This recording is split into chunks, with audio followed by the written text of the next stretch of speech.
Bangladesh Myanmar চীনের অর্থনৈতিক করিডোরের প্রস্তাবকে ইতিবাচকভাবে দেখছেন বিশ্লেষকরা। মাথায় রাখতে হবে নিরাপত্তা ইস্যু।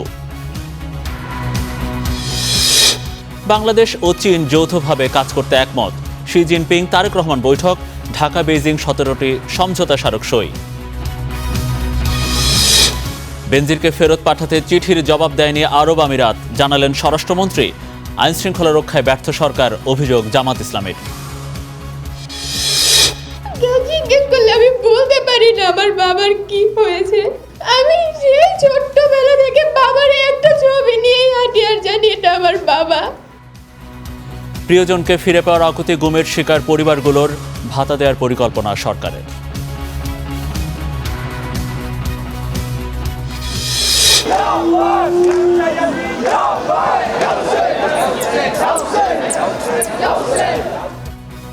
কারবালা স্মরণে হাই হোসেন মাতম, দেশ জুড়ে শোকের তাজিয়া মিছিল, নিরাপত্তা জোরদার।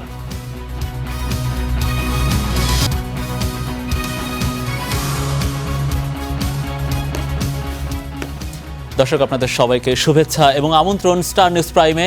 আপনাদের সঙ্গে আছি আমি মনিরুল ইসলাম। এতক্ষণ আমাদের শিরোনামগুলো দেখছিলেন, এবারে বিস্তারিত খবর। বাংলাদেশ মিয়ানমার চীনের অর্থনৈতিক করিডোরের প্রস্তাবকে ইতিবাচক হিসেবে দেখছেন বিশ্লেষকরা। তারা বলছেন বিষয়টি 3 দেশের জন্য গুরুত্বপূর্ণ এবং ফলপ্রসূ হতে পারে।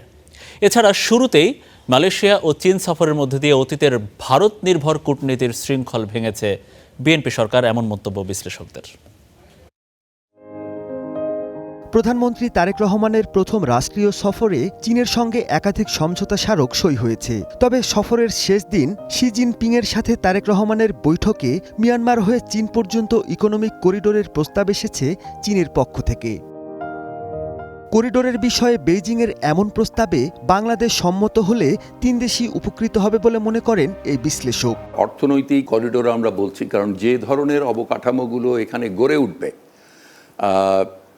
সেগুলোর বেনিফিট বা উপকারিতা বাংলাদেশ এবং চায়না তো পাবেই, সাথে সাথে যে দেশের ভেতর দিয়ে এই করিডোরটি, মিয়ানমারও এটির অংশীদার হবে। তিস্তা মহাপরিকল্পনা বাস্তবায়নে চীনের সহযোগিতার ঘোষণা বাংলাদেশের জন্য ইতিবাচক বলে মনে করেন সাবেক এই রাষ্ট্রদূত। চায়নার এই রিভার ম্যানেজমেন্ট সংক্রান্ত বিষয়ে বিশাল অভিজ্ঞতা আছে এবং দক্ষতা আছে। তো সেই অভিজ্ঞতা এবং দক্ষতার লব্ধ যে জ্ঞান, সেই জ্ঞান চায়না বাংলাদেশের সঙ্গে শেয়ার করবে এবং প্রকল্পের শুরু থেকে একেবারে ফিজিবিলিটি স্টাডি থেকে শুরু করে শেষ পর্যন্ত চায়না ইনভলভ থাকবে। এই সফরের মধ্য দিয়ে ভারত নির্ভর কূটনীতির দাসত্বের শৃঙ্খল ভেঙেছে বাংলাদেশ, এমনটাই জানান রাষ্ট্রবিজ্ঞানী কাজী মোহাম্মদ মাহবুবুর রহমান। আমাদের পররাষ্ট্রনীতি যেন ভারতকে কেন্দ্র করে নয়, ভারতের উপর নির্ভরশীল, এই জায়গাটা থেকে ভেঙেছে। দেশের পররাষ্ট্রনীতির ক্ষেত্রে অনেক বিকল্প আছে, কিন্তু চীন, আমেরিকা, ইন্ডিয়ার জন্য আসলে তেমন বিকল্প নয় বাংলাদেশের এই অঞ্চলে। সুতরাং আমরা আমাদের পররাষ্ট্রনীতি কিন্তু এখন খুব স্মার্টলি ঢেলে সাজাতে পারি। আগে আমাদেরকে বলা হতো ডিপেন্ডেন্ট, আমি মনে করি আমরা ফরেন পলিসিতে ইন্ডিপেন্ডেন্ট। মালয়েশিয়া ও চীন সফরের পাশাপাশি দালিয়ানে ওয়ার্ল্ড ইকোনমিক ফোরামেও অংশ নেন প্রধানমন্ত্রী। সীমিত সফর সঙ্গী স্বল্প রাষ্ট্রীয় খরচে টানা 6 দিনের এই সফরে এক ঢিলে 3 পাখি মারার মতোই কূটনীতিক সাফল্য অর্জিত হয়েছে বলে মত দেন বিশেষজ্ঞরা। Mahmudul Hasan, star News, Dhaka. চীন, বাংলাদেশ এবং মিয়ানমার এই অর্থনৈতিক করিডোর বিষয়টা কি? এতে আসলে কি কি ইস্যু জড়িত? কোন দিকে হাঁটতে হবে ঢাকাকে? এ নিয়ে দেখব একটি বিশ্লেষণধর্মী পর্ব।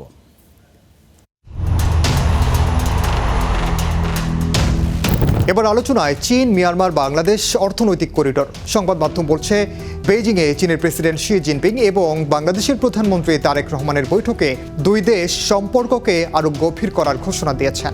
আর সেখানেই ওই করিডোরের প্রস্তাব দেওয়া হয়। চীনের পররাষ্ট্র মন্ত্রণালয়ের বিবৃতি অনুযায়ী এই করিডোরের মূল লক্ষ্য হল চীনের ইউনান প্রদেশকে মিয়ানমার হয়ে বাংলাদেশের সঙ্গে আরও শক্তভাবে যুক্ত করা, যেখানে থাকবে সড়ক, রেল, বন্দর এবং ডিজিটাল অবকাঠামো। সহজভাবে বললে এটি একটি বৃহৎ আঞ্চলিক ট্রানজিট ও অর্থনৈতিক নেটওয়ার্ক। এখানে 3টি দেশ যুক্ত থাকবে, চীন, মিয়ানমার, বাংলাদেশ। এই করিডোরের মাধ্যমে পণ্য পরিবহন, শিল্প, বিনিয়োগ এবং সরবরাহ ব্যবস্থাকে দ্রুত ও কম খরচে পরিচালনা করার পরিকল্পনা করা হচ্ছে। চীনের বক্তব্য অনুযায়ী এটি শুধু রাস্তাঘাট নয়, এর সঙ্গে থাকবে ডিজিটাল অর্থনীতি, এআই, সবুজ জ্বালানি, স্বাস্থ্য, শিক্ষা এবং প্রযুক্তি সহযোগিতার নতুন ক্ষেত্র। চীনের পররাষ্ট্র মন্ত্রণালয় ও প্রধানমন্ত্রী লি ছিয়াংয়ের বক্তব্যে 3টি বিষয় স্পষ্ট। প্রথমত, চীন চায় বাংলাদেশকে আঞ্চলিক উৎপাদন ও বাণিজ্য নেটওয়ার্কে আরও গভীরভাবে যুক্ত করতে। দ্বিতীয়ত, বাংলাদেশে অবকাঠামো, বন্দর, পানি প্রকল্প এবং প্রযুক্তি খাতে সহযোগিতা বাড়াতে চায়। এবং তৃতীয়ত, দক্ষিণ এশিয়ায় একটি স্থিতিশীল ও সংযুক্ত অর্থনৈতিক অঞ্চল তৈরি করতে চায় চীন, যেখানে বাংলাদেশ একটি গুরুত্বপূর্ণ কেন্দ্র হিসেবে কাজ করবে। বাংলাদেশের পক্ষ থেকে বলা হয়েছে, চীন বাংলাদেশের বিশ্বস্ত উন্নয়ন অংশীদার। তারা চীনের সঙ্গে বাণিজ্য ঘাটতি কমাতে চায়। উন্নয়ন সহযোগিতা আরও বাড়াতে আগ্রহী বেইজিং। বাংলাদেশ একই সঙ্গে বেল্ট অ্যান্ড রোড ইনিশিয়েটিভে সক্রিয় অংশগ্রহণ, সবুজ উন্নয়ন, ডিজিটাল অর্থনীতি, স্বাস্থ্য ও শিক্ষা খাতে সহযোগিতা বাড়াতে চায়।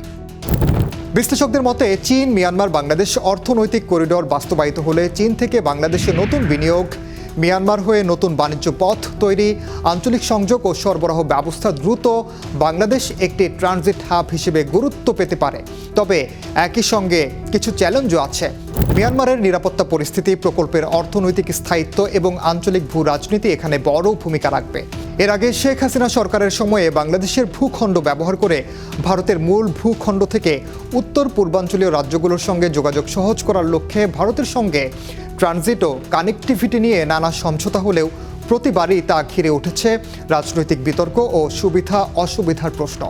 চট্টগ্রাম ও মোংলা বন্দর ব্যবহার, স্থলপথে নির্দিষ্ট রুট দিয়ে পণ্য পরিবহন এবং সীমান্ত সংযোগ রুট চালুর মতো ব্যবস্থার উদ্যোগ নেওয়া হয় সে সময়। তবে সার্বভৌমত্ব, অবকাঠামোর চাপ এবং অর্থনৈতিক লাভ ক্ষতির হিসাব নিয়ে বিতর্ক চরমে পৌঁছায়।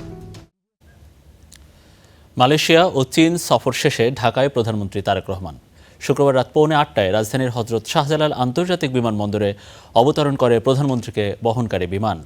প্রধানমন্ত্রীকে এ সময় স্বাগত জানান বিএনপির মহাসচিব মির্জা ফখরুল ইসলাম আলমগীর সহ বেশ কয়েকজন মন্ত্রী। উপস্থিত ছিলেন সরকারি ঊর্ধ্বতন কর্মকর্তারাও। দেশে ফিরে প্রধানমন্ত্রীর উপদেষ্টা মাহদি আমিন বলেন, বাণিজ্যিক করিডোর নিয়ে চীনের প্রস্তাবনাকে ইতিবাচক হিসেবে দেখছে ঢাকা। বাণিজ্য, বিনিয়োগ ও কর্মসংস্থান ইস্যুতে কাজ করবে দুই দেশ। এর আগে বাংলাদেশ সময় বিকেল 3টায় চায়না সাউদার্ন এয়ারলাইন্সের ফ্লাইটে করে বেইজিং ছাড়েন প্রধানমন্ত্রী।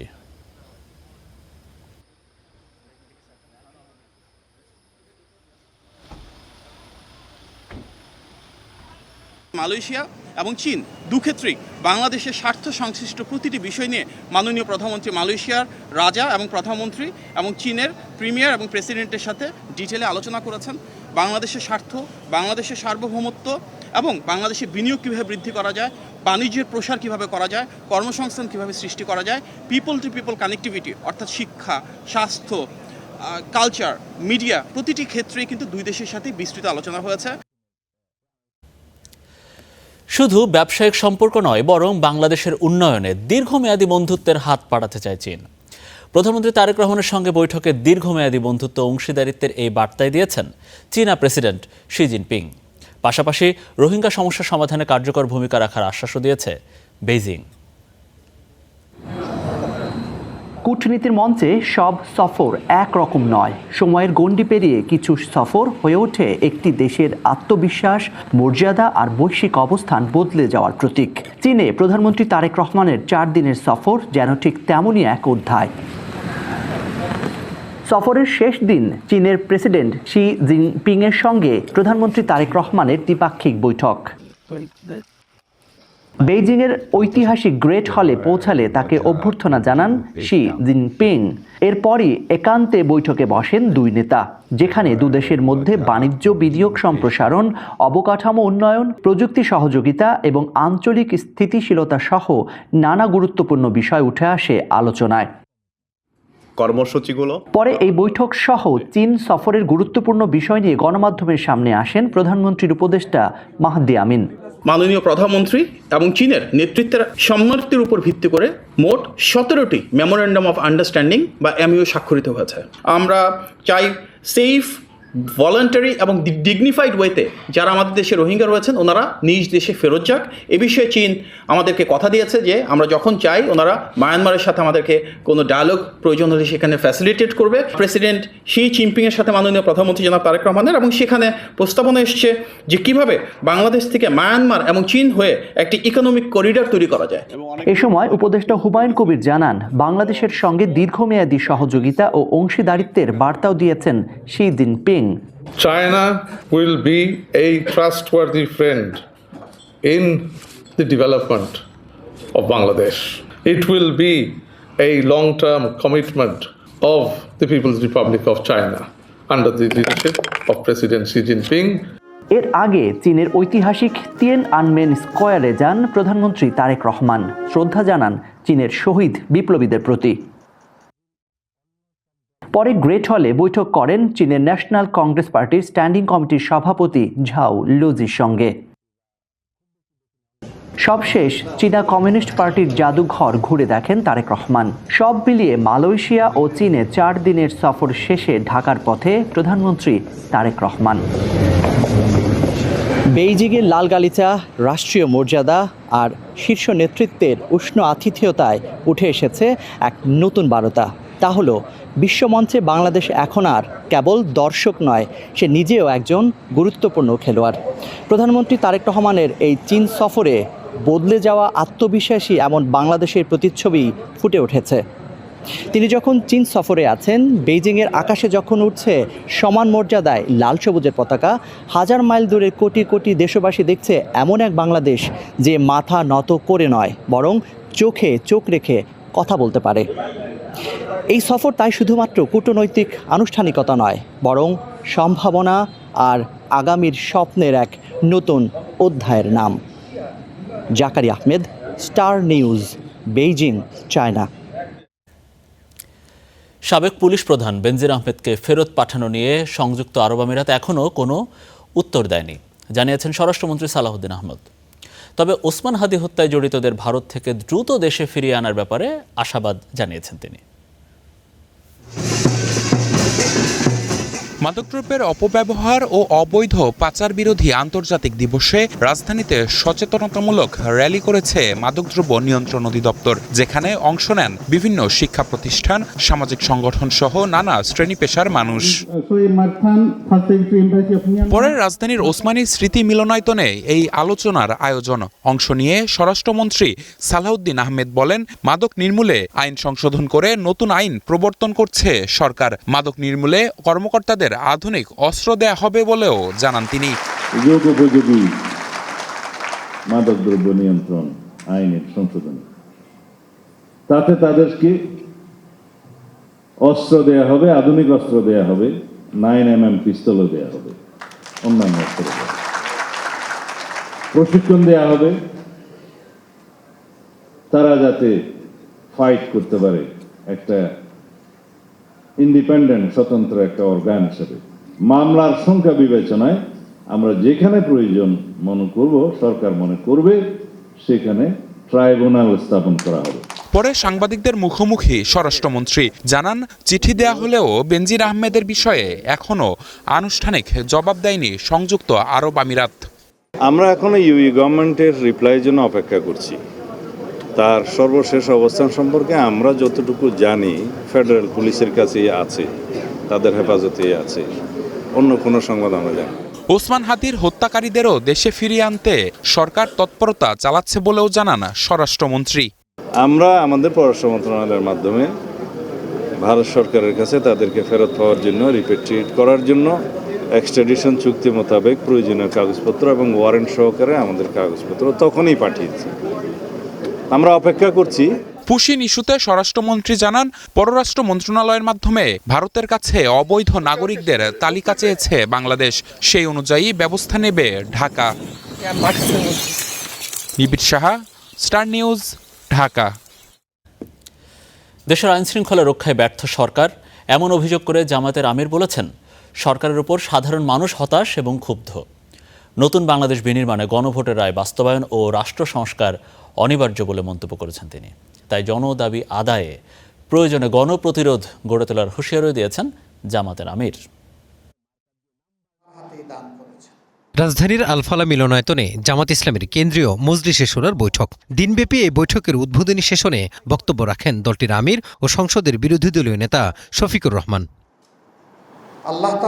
এ সময় দেশের আইনশৃঙ্খলা পরিস্থিতি নিয়ে উদ্বেগ জানিয়ে জামাত আমির বলেন, বর্তমান স্বরাষ্ট্রমন্ত্রী সব মন্ত্রণালয়ের দায়িত্ব পালন করলেও আইনশৃঙ্খলা নিয়ন্ত্রণে ব্যর্থ। দুর্ভাগ্য যে আমাদের একজন স্বরাষ্ট্রমন্ত্রীও আছে, তিনি সকল মন্ত্রণালয়ের দায়িত্ব সংসদের ভিতরে পালন করেন যখনই সুযোগ পান, কিন্তু তার আপন মন্ত্রণালয় এটার দিকে নজর দেওয়ার কোনো সুযোগ নেই। একটা দেশে যদি মানুষের জীবনের নিরাপত্তাই না থাকে, এটা কিসের সমাজ? সরকারের 4 মাস পেরিয়ে গেলেও জুলাই সনদ ও গণভোটের রায় বাস্তবায়ন না হওয়ায় তীব্র ক্ষোভ প্রকাশ করেন বিরোধী দলীয় নেতা। বলেন, পুরনো ফ্যাসিস্ট কাঠামো বজায় রেখেই রাষ্ট্র পরিচালনা করতে চায় সরকার। এই রায় দিয়েছে জনগণ, জনগণের স্বার্থেই এই দাবি বাস্তবায়িত হতে হবে। এর সাথে মৌলিক যে সংস্কারগুলো আরও আছে সেগুলোও করতে হবে। ক্ষমতার ভারসাম্য আনতে হবে। কেউ যাতে দুর্দান্ত ফেসিবাদী হয়ে উঠতে না পারে, জনগণের জীবন সম্পদ এবং ইজ্জত নিয়ে যাতে কেউ খেলতে না পারে, তার ওয়ারেন্টির জন্যেই এই পরিবর্তন বা সংস্কার অপরিহার্য। আমরা প্রিয় দেশবাসীকে বলবো, নিজেদের এই অধিকার আদায়ে আপনারা অনড় থাকুন। আমরা আপনাদের সাথে আছি, আপনারাও আমাদের সাথে থাকবেন ইনশাআল্লাহ। যথাসময়ে জুলাই সনদ বাস্তবায়ন না হওয়ায় জনগণ হতাশ বলে মন্তব্য করেন তিনি। জনগণের দাবি আদায়ে বিরোধীরা শেষ পর্যন্ত মাঠে থাকবে বলেও জানান তিনি। মানুষের বসবাসযোগ্য একটা বাংলাদেশ চাই, আমার শিশুর নিরাপত্তা চাই, সন্তানের নিরাপত্তা চাই। Mazharul Islam, star News, Dhaka. কেটে গেছে বছরের পর বছর, তবুও শেষ হয়নি অপেক্ষা। একজন স্বামী, একজন বাবা কিংবা একজন সন্তানের ফেরার আশায় এখনও দিন গুনছে অসংখ্য পরিবার। আন্তর্জাতিক নির্যাতন বিরোধী দিবসে সেসব পরিবারের কণ্ঠে আবারও উঠে এসেছে বাংলাদেশে গুমের বেদনা, বিচার এবং রাষ্ট্রীয় স্বীকৃতির দাবি। বাবা, আমার চাচুরা দিনের পর দিন, মাসের পর মাস, বছরের পর বছর থেকেছে। একদিন দুদিন নয়, বাবাকে ছাড়া কেটে গেছে এক যুগ। আমি তো কিচ্ছু চাইনি, আমি শুধু আমার বাবার বিচারটা চেয়েছিলাম। নিষ্পাপ কান্নায় এখনো বাবাকে খুঁজে ফেরে রাজধানীর শাহিনবাগ থেকে গুম হওয়া কাউসার হোসেনের মেয়ে লামিয়া আক্তার। আমি সেই ছোট্টবেলা থেকে বাবার একটা ছবি নিয়েই হাঁটি আর জানি এটা আমার বাবা। যে দরজা দিয়ে একদিন বেরিয়ে গিয়েছিল পরিবারের সবচেয়ে আপন মানুষটি, তারপর আর ফেরা হয়নি। কেন আমাকে আমার বাবাকে হারাইতে হয়েছে? কেন আমাকে আজকে এখানে দাঁড়িয়ে আমার বাবা হারানোর দুঃখ বলতে হচ্ছে? অশ্রুসজল অপেক্ষার প্রহর গুনে গুনে মলিন মুখগুলোতে মুছে গেছে হাসির রেখা। শুধু একজন মানুষ হারিয়ে যাননি, থমকে গেছে একটি পরিবারের স্বাভাবিক জীবন। সন্তান বড় হয়েছে বাবাকে ছাড়া, মা কাটিয়েছে অনিশ্চয়তার দীর্ঘ সময়। আন্তর্জাতিক নির্যাতন বিরোধী দিবসে মায়ের ডাক আয়োজিত এই আলোচনা সভায় প্রিয়জনকে ফিরে পাওয়ার আকুতি ছিল সবার কণ্ঠে। 16 বছর স্বৈরাচার শাসন আমলে এই গুমের ভিকটিমরা ছিল নিজের দেশের উদ্বাস্তু। আমার ওয়াইফ আমাকে বলেছে, আমাদের বন্ধুরা দূরে থেকে আমাদের আত্মীয়রা আমাদের ফোন কল রিসিভ করতো। এ সময় গুমের বিচার নিয়ে কথা বলেন চিফ প্রসিকিউটর। জানান, ট্রাইব্যুনালে গুমের ভয়াবহ বর্ণনায় কান্নায় ভেঙে পড়েন সবাই। তারা কতটা অমানুষ হতে পারলে এই জাতীয় ঘটনা তারা করতে পারে, তারই আপনারা ইতিমধ্যে দেখেছেন। আপনাদের 2টি ঘটনাস্থল, 2টি আয়নাঘর, র্যাবের একটি, আমাদের ডিজিএফের ওখানে একটি, আমি 2টাই কিন্তু আমি আসার পরে সিলগালা করে দিয়েছি। আর ডেপুটি স্পিকার বলেন, নীতির প্রশ্নে বিতর্ক থাকলেও ফেসিবাদের প্রশ্নে ঐক্যবদ্ধ থাকার বিকল্প নেই। আমি আমার প্রথম ভাষণে বলেছিলাম, এই সংসদ মুসলিমের সংসদ। ফাঁসির মঞ্চের আসামিরা এই সংসদে আছেন, আয়নাঘরের যারা ছিলেন তারা এই সংসদে আছেন, গুম হওয়া ব্যক্তিগণ এই সংসদে আছেন। এই মুসলিমের সংসদে দাঁড়িয়ে আছি আমরা। প্রধান অতিথির বক্তব্যে অশ্রুসিক্ত বিএনপির মহাসচিব। তিনি বলেন, গুম হওয়া পরিবারের পাশে রয়েছে সরকার। শুধু এটুকু বলতে চাই, আমরা আপনাদের সঙ্গে আছি এবং এই লড়াইয়ের সংগ্রামে আমরা শেষ পর্যন্ত আপনাদের সঙ্গে থাকব। আমি বিশ্বাস করি যে ভবিষ্যতে আমাদের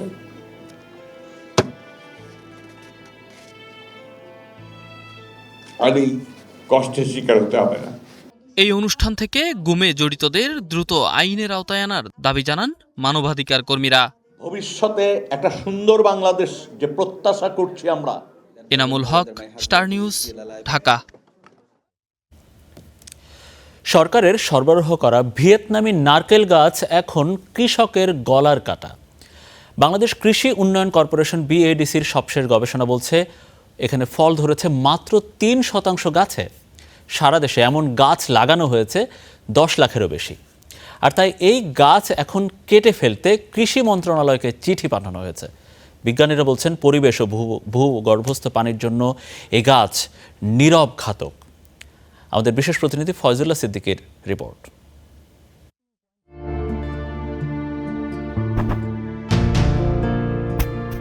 ক্ষোভ আর দুঃখে এভাবেই 107টি খাটো জাতের ভিয়েতনামি নারিকেল গাছ কেটেছিলেন নাটোরের কৃষক সেলিম রেজা। অনেক পরিচর্যা করলে, অনেক বিনিয়োগ করলে কিন্তু দুই একটা ফল ধরে, কিন্তু ফলটা পারফেক্ট হয় না। তখন বছরব্যাপী ফল উৎপাদনের মাধ্যমে পুষ্টি উন্নয়ন প্রকল্পটির পরিচালক মেহেদি মাসুদ নিজের তত্ত্বাবধানে থাকা গুটি কয়েক গাছের ডাব আসার দৃশ্যকে পুঁজি করে চালান ব্যাপক প্রচার। সেই ফাঁদে পা দিয়ে সারা দেশের হাজার হাজার কৃষক লাগান 10 লাখ ভিয়েতনামি নারিকেল চারা। তাতেই কপালে হাত তাদের। এই সর্বনাশ শুধু কৃষকের নয়, হয়েছে সরকারের, যা সম্প্রতি উঠে এসেছে খোদ বাংলাদেশ কৃষি উন্নয়ন কর্পোরেশন বিএডিসির গবেষণায়। সংস্থাটির প্রতিবেদন বলছে দেশের 42টি সরকারি খামারে রোপণ করা 5000-এর বেশি ভিয়েতনামি নারিকেল গাছের মধ্যে মাত্র 9% অর্থাৎ 467টি গাছে ফুল এসেছে। আর শেষ পর্যন্ত ফল টিকেছে মোটে 144টি। কৃষি সম্প্রসারণ অধিদপ্তরের নির্দেশনা মেনে পরিচর্যা করার পরও কেন ডাব ধরল না, তা নিয়ে খোদ সরকারি কর্মকর্তারাই হতবাক। উল্টো এই বিদেশি গাছ নিয়ে এসেছে নতুন রোগবালাই। বিভিন্ন ধরনের পোকা আছে, এই পোকার জন্য আমাদের দেশি গাছ, দেশি নারকেলের মধ্যে আক্রান্ত হইতেছে এবং এই জমিটা আমাদের কোনো ব্যবহার করতেও পারতেছি না। বিএডিসি তাই গাছগুলোর অপসারণের অনুমতি চেয়ে চিঠি দিয়েছে কৃষি মন্ত্রণালয়কে। কৃষি বিজ্ঞানীরা বলছেন পরিবেশ ও ভূগর্ভস্থ পানির জন্য এই গাছ এক নীরব ঘাতক। এটা খুবই অঞ্চল ভিত্তিক, আবহাওয়ার উপর নির্ভরশীল এবং রিয়্যাক্ট করে। সেই হিসাবে আমাদের এরকম বিদেশ থেকে ডোয়ার পেনে সেটা কমার্শিয়ালি কোনো রকম পরীক্ষা নিরীক্ষা যাচাই বাছাই ছাড়া দেওয়া ঠিক হয়নি। অথচ অব্যবস্থাপনার কারণে ভিয়েতনামি জাতটি ফলন দিচ্ছে না, দাবি প্রকল্পের সাবেক পরিচালকের। এখানে জেরোফাইটিক কন্ডিশন আসার কোনো কারণ নেই যদি সেখানে পানির সরবরাহ নিশ্চিত করা হয়। এগুলো আমি বলবো যে অপবাদ এবং অজ্ঞতা, কারণ এই সমস্ত অপবাদের কারণেই এই নারকেলের বর্তমানে বাংলাদেশে ইম্পোর্ট করা লাগছে। বিদেশি ফসল নিয়ে পরীক্ষা এদেশে নতুন কিছু নয়, কিন্তু পরিবেশগত উপযোগিতা যাচাই না করে কার স্বার্থে এই ভিয়েতনামি নারিকেল কৃষকের কাঁধে চাপিয়ে দেয়া হলো, প্রশ্ন এখন সংশ্লিষ্টদের। Foyzul Siddiqui, Star News, Dhaka. ডেঙ্গুতে প্রাণহানি বাড়লেও সচেতনতা বাড়ছে না রাজধানীবাসীর। টাস্কফোর্সের অভিযানে অভিজাত এলাকার 50% স্থাপনাতেই মিলেছে এডিস মশার লার্ভা। রাজধানীতে ডেঙ্গুর বাহক এডিস মশার উৎপাত বাড়ছে। এই মশার বংশবিস্তারের জন্য এখন চলছে সর্বোত্তম পরিবেশ। আর তাই ডেঙ্গু প্রতিরোধে বনানী এলাকার সরকারি কোয়ার্টারগুলোতে অভিযান চালায় ডিএনসিসির টাস্কফোর্স। আর সেখানেই মেলে বিপুল পরিমাণ এডিসের লার্ভা পাওয়া গেছে এটার মধ্যে।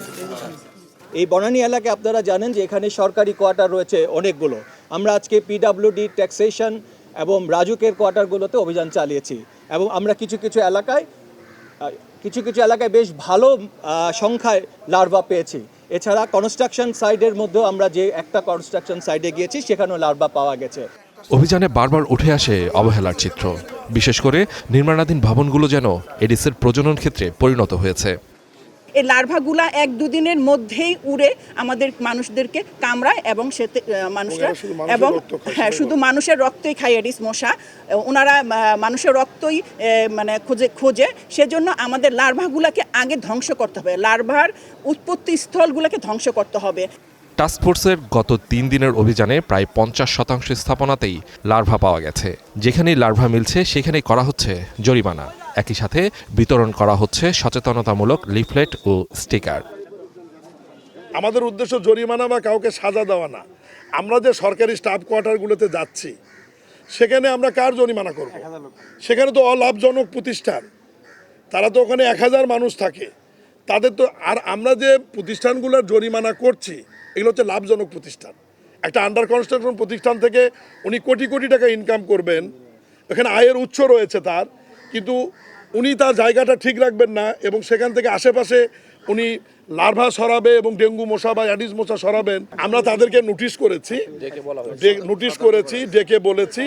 ডেঙ্গু প্রতিরোধে কেবল ওষুধ ছিটানো কিংবা জরিমানা নয়, পাশাপাশি নগরবাসীর সচেতনতা জরুরি বলে মনে করছেন সিটি কর্পোরেশনের কর্মকর্তারা। তাই নিজের সুরক্ষায় নিজের আঙিনা পরিষ্কার রাখার তাগিদ সিটি কর্পোরেশনের।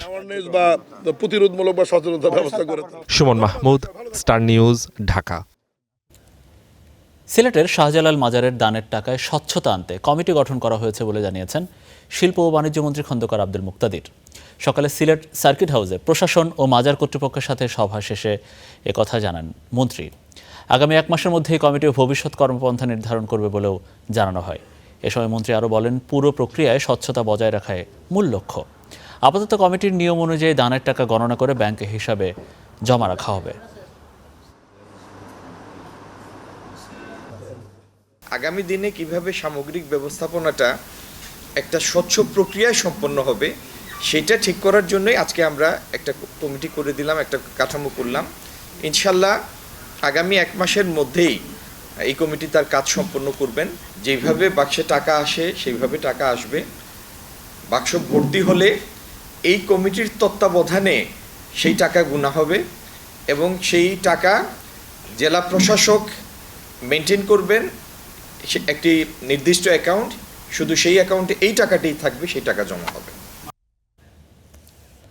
শোক, ত্যাগ আর সত্যের পক্ষে অবিচল থাকার এক অনন্য প্রতীক পবিত্র আশুরা।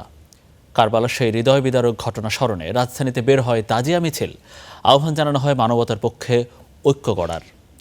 আল কাসিরের রিপোর্ট।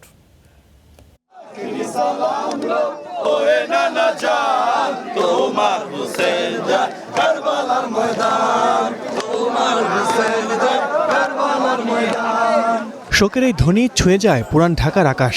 বুক চাপড়ে মাতম, নোহা মার্সিয়ার করুণ সুর। কালো পতাকার ছায়ায় ধীর পায়ে এগিয়ে চলা হাজারো মানুষের। শতাব্দী পেরিয়েও কারবালার রক্তাক্ত সেই স্মৃতি আজও যেন জীবন্ত।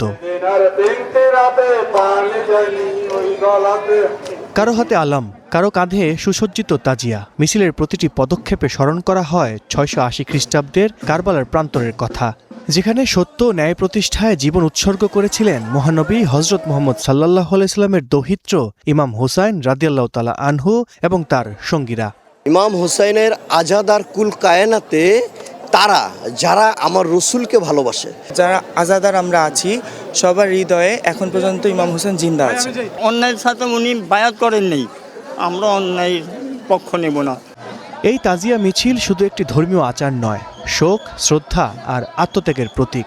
আশুরা উপলক্ষে প্রতি বছরের মতো এবারও পুরান ঢাকার ঐতিহাসিক হুসাইনি দালান থেকে বের হয় এই শোকের মিছিল। 10ই মুহররমে যে বার্তাটা হলো সেটা হলো আপনি অন্যায়ের প্রতি কখনো মাথা নত করবেন না। এই 10ই মুহররম এটা স্মরণীয় হয়ে থাকবে এবং এই জন্য আমরা শোক পালন করছি। সমাজে আমরা শান্তি শৃঙ্খলা ফিরিয়ে আনতে পারি।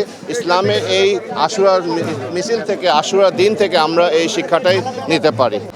ভক্তরা বলছেন, ইমাম হুসাইনের আত্মত্যাগ কেবল ইতিহাসের একটি অধ্যায় নয়, অন্যায়ের বিরুদ্ধে মাথা নত না করার, সত্য ও মানবতার পক্ষে অটল থাকার এক অনন্ত প্রেরণা।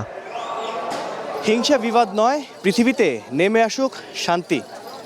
শোক, ত্যাগ আর সত্যের আদর্শে অনুপ্রাণিত হয়ে গড়ে উঠুক সমাজ ব্যবস্থা।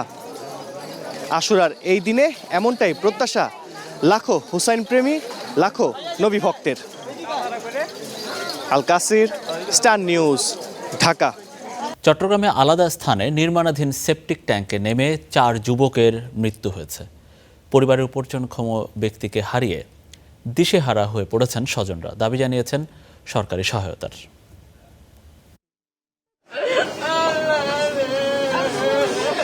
প্রিয়জনের মৃত্যুতে এই বুক ফাটা কান্না আর আহাজারি স্বজনদের। পরিবারের একমাত্র উপার্জনক্ষম সদস্যকে হারিয়ে দিশেহারা পুরো পরিবার। আমি কোনোদিন বাড়িতে গেলে 1 গ্লাস পানি খাই না।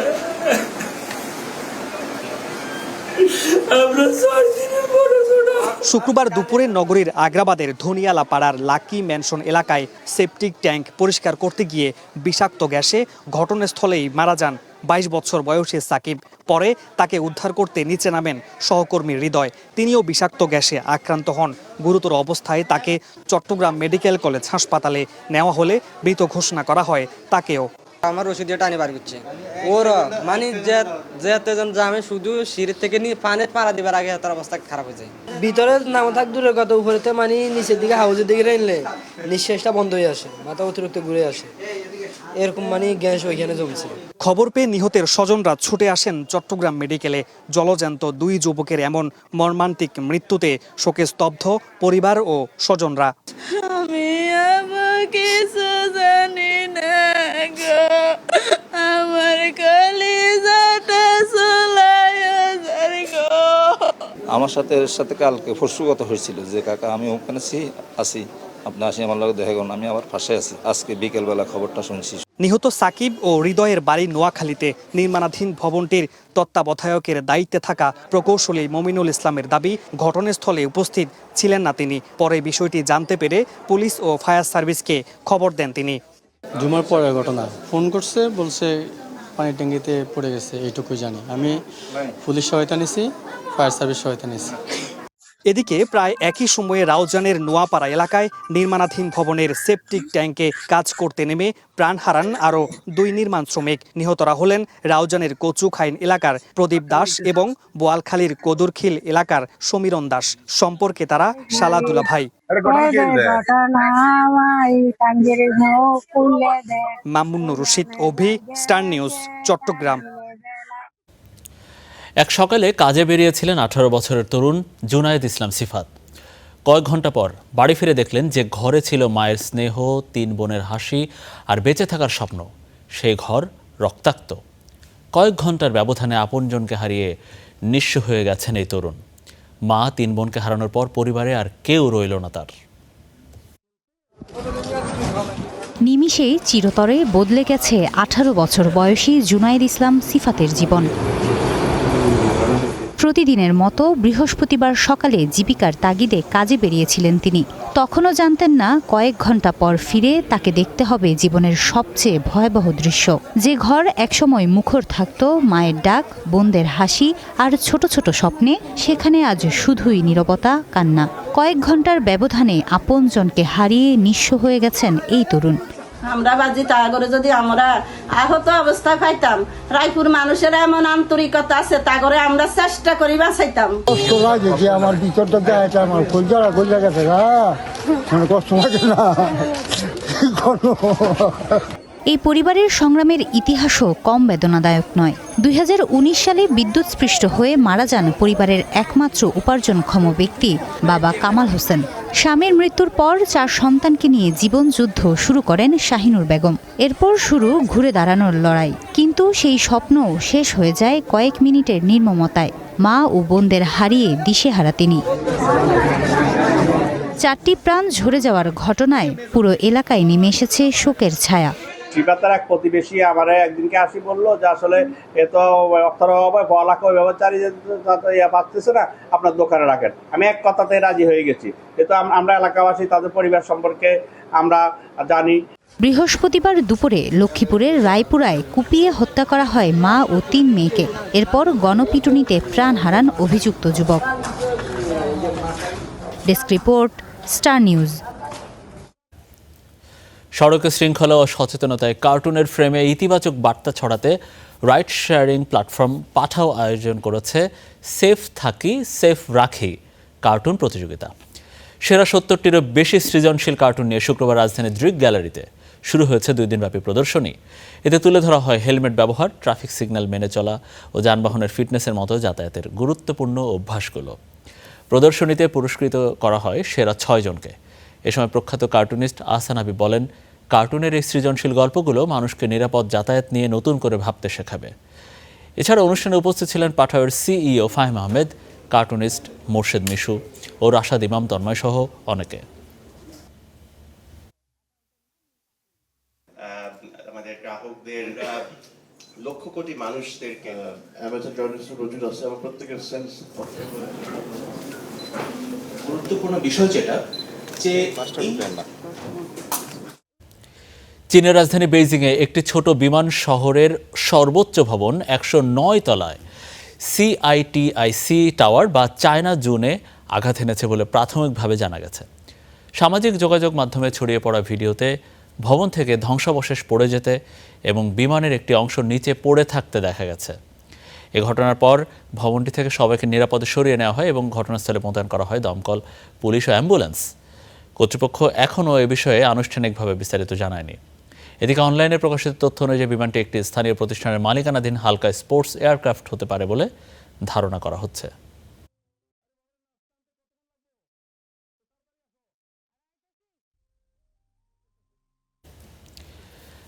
জোড়া ভূমিকম্পে মৃত্যুপুরীতে পরিণত হওয়া ভেনেজুয়েলায় প্রাণহানি বাড়ছেই। এখন পর্যন্ত 589 জনের মৃত্যু নিশ্চিত করেছে সরকার। রাজধানী কারাকাস ও উত্তরাঞ্চলের ধ্বংসস্তূপে চাপা পড়ে আছে বহু মানুষ।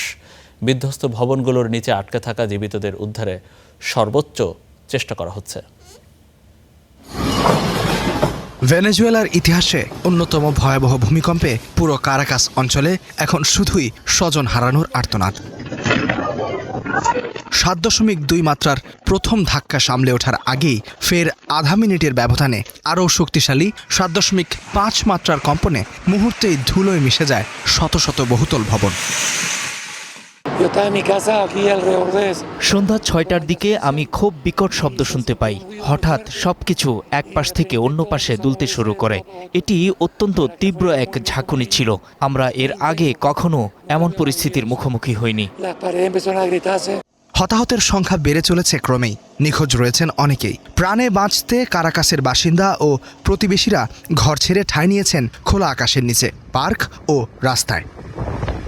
আন্তর্জাতিক দাতব্য সংস্থা অক্সফাম সতর্ক করে জানিয়েছে, এই ব্যাপক ধ্বংসযজ্ঞ ভেনেজুয়েলার চলমান অর্থনৈতিক ও মানবিক সংকটকে আরও কয়েক গুণ বাড়িয়ে দিতে পারে। এদিকে মার্কিন প্রশাসন ভেনেজুয়েলায় উদ্ধার কাজের জন্য বিশেষ দল ও সামরিক সরঞ্জাম পাঠিয়েছে। একই সাথে ক্ষতিগ্রস্তদের সহায়তায় $20 কোটি বেশি আর্থিক সাহায্য তহবিল ঘোষণা করেছে ওয়াশিংটন। যুক্তরাষ্ট্র ভেনেজুয়েলাকে সাহায্য করতে প্রস্তুত। আমি আমাদের সরকারের সব সংস্থাকে দ্রুত পদক্ষেপ নিতে নির্দেশ দিয়েছি। আমরা আমাদের বন্ধুদের পাশে থাকব। শুধু যুক্তরাষ্ট্র নয়, শোক জানিয়েছেন বিভিন্ন রাষ্ট্রপ্রধান। এরই মধ্যে ভেনেজুয়েলার পাশে দাঁড়িয়েছে জাতিসংঘ। যুক্তরাজ্য, কাতার, ব্রাজিল, মেক্সিকো, চিলি, চীন ও রাশিয়া সহ বিশ্বের বহু দেশ ইতিমধ্যেই জরুরি অর্থ ও উদ্ধার কাজে লজিস্টিক সহায়তা দেওয়ার ঘোষণা দিয়েছে। ইস্তিহাদুল মাহমুদ, স্টার নিউজ। আষাঢ় এসেছে প্রকৃতিতে।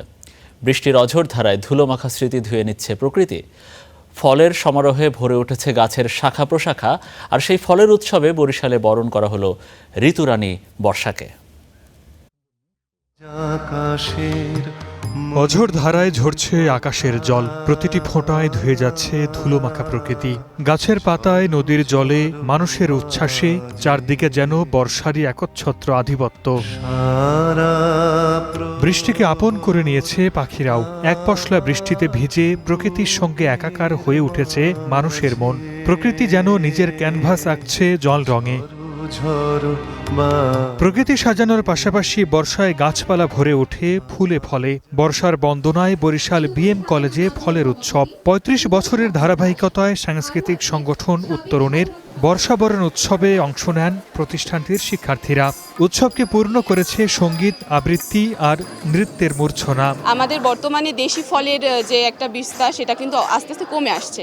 সেই চিন্তা ভাবনা থেকে ৩৫ বছর আগে উত্তরণ সদস্যরা চিন্তা করেছেন যে দেশি ফলের এইটা সমাহারকে আরও কিভাবে বৃদ্ধি করা যায়। এইটার একটা বিশেষত্ব হচ্ছে এখানে আমাদের সবই দেশি ফল থাকে, এবং এই যে দেশি ফলগুলো আসলে সচরাচর দেখাও যায় না, সেই ক্ষেত্রে আমরাও সেই ধারাবাহিকতাটা বজায় রেখেছি। আয়োজনটি অসাধারণ আয়োজন, এবং এটি আজকে নতুন না, এটা উত্তরণের একটি দীর্ঘদিনের ঐতিহ্য। উত্তরণের সঙ্গে কলেজ প্রশাসন বরাবরই সহযোগিতার মনোভাব পোষণ করেন, এবং আমরা যারা বিশেষ করে সংস্কৃতি, মনা, শিল্পের চর্চার সঙ্গে যুক্ত থাকতে পছন্দ করি, তারা তো নিয়মিত এই উত্তরণের আয়োজনকে সাধুবাদ জানাই। সুষ্ঠু বাংলা সংস্কৃতির চর্চা বেগবান করতে 1889 সালে প্রতিষ্ঠা পায় উত্তরণ সাংস্কৃতিক সংগঠন। Desk report, star news. দর্শকের এই ছিল আমাদের স্টার নিউজ প্রাইমে। এতক্ষণ আমাদের সাথে থাকার জন্য আপনাদের সবাইকে অনেক অনেক ধন্যবাদ।